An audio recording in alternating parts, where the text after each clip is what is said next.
Has been reserved in the lockdown regulations case brought by the organisation the Liberty Fighters Network. All of this, of course, against the COGTA Minister Nkosazana Dlamini-Zuma.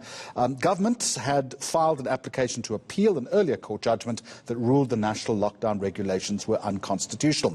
Let's give you some snap reaction to this. Joining us via Skype, Reyno de Beer, President of the Liberty Fighters Network. Mr de Beer, good afternoon to you. Judgment then reserved, so you now wait and see what happens. Yes, good day.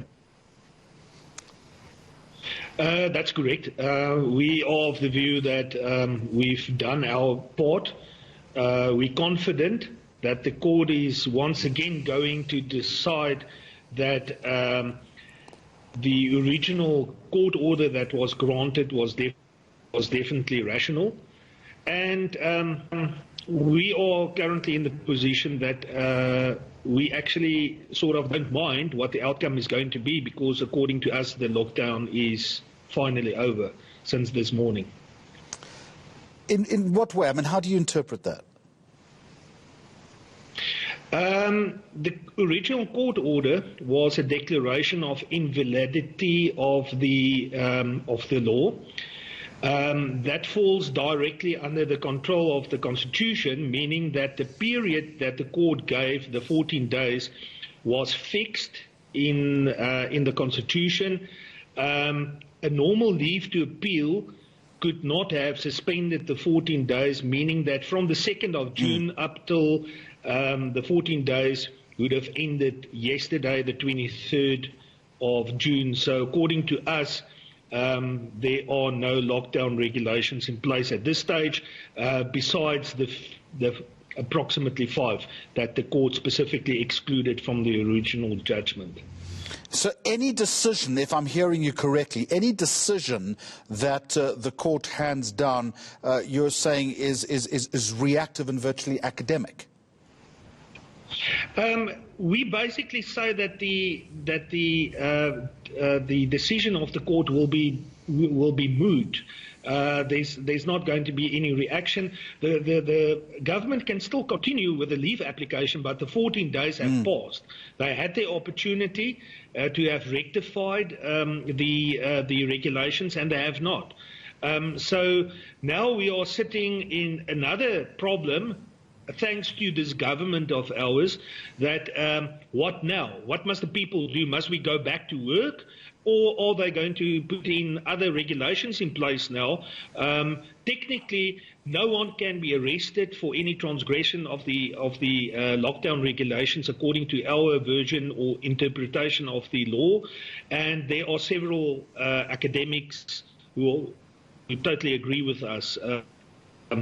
So we just need to sit back and again wait for government to react to this chaos that they once again created. Mr de Beer, I do need to ask you this. I think it was even the President who said he respected your right to take all of this to court. But you've also used words like describing Nkosazana Dlamini-Zuma as a lockdown dictator. Why is it necessary to use this inflammatory language? Well, we've been treated like children. We've been totally disrespected as people of South Africa.